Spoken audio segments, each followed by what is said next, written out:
Mega power star Ram Charan కథానాయకుడిగా బుచ్చిబాబు దర్శకత్వంలో పెద్ది భారీ అంచనాల మధ్య తెరకెక్కుతున్న సంగతి తెలిసిందే.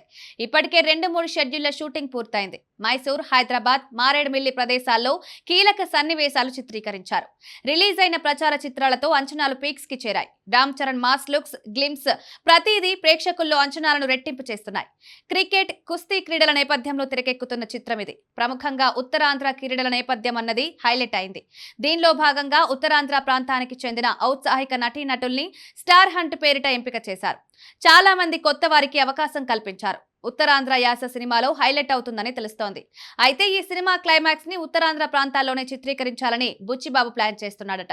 వాస్తవ వాతావరణంలో అయితే సన్నివాసాల్లో మరింత వాస్తవికత కనిపిస్తుందని ఇలా ప్లాన్ చేస్తున్నాడట. అయితే విశాఖ, శ్రీకాకుళం, విజయనగరం పరిసర ప్రాంతాల్లోనే క్లైమాక్స్ షూట్ జరుగుతుందని, ఆ సమయంలో ఆ ప్రాంత వాసులు తెరపై కనిపిస్తారని తెలుస్తోంది. బుచ్చిబాబు తొలి సినిమా ఉప్పెన తీర ప్రాంతం నేపథ్యంలో సాగే స్టోరీ కావడంతో కాకినాడ, ఉప్పాడ ప్రాంతంలోనే చాలా భాగం షూటింగ్ చేశారు. ఎలాంటి సెట్లు లేకుండా రియల్ లొకేషన్స్ లోనే చిత్రీకరించారు. సినిమాలో ఆ సన్నివేశాలు హైలైట్ గా నిలిచాయి. పెద్ది క్లైమాక్స్ విషయంలో కూడా అదే విధానంలో వెళ్తున్నారు. అయితే ఉత్తరాంధ్రలో ప్రత్యేకంగా ఏ ప్రాంతాల్లో చిత్రీకరిస్తారనేది మాత్రం ఇంకా బయటికి రాలేదు. దీనికి సంబంధించి పూర్తి సమాచారం అధికారికంగా తెలియాల్సి ఉంది.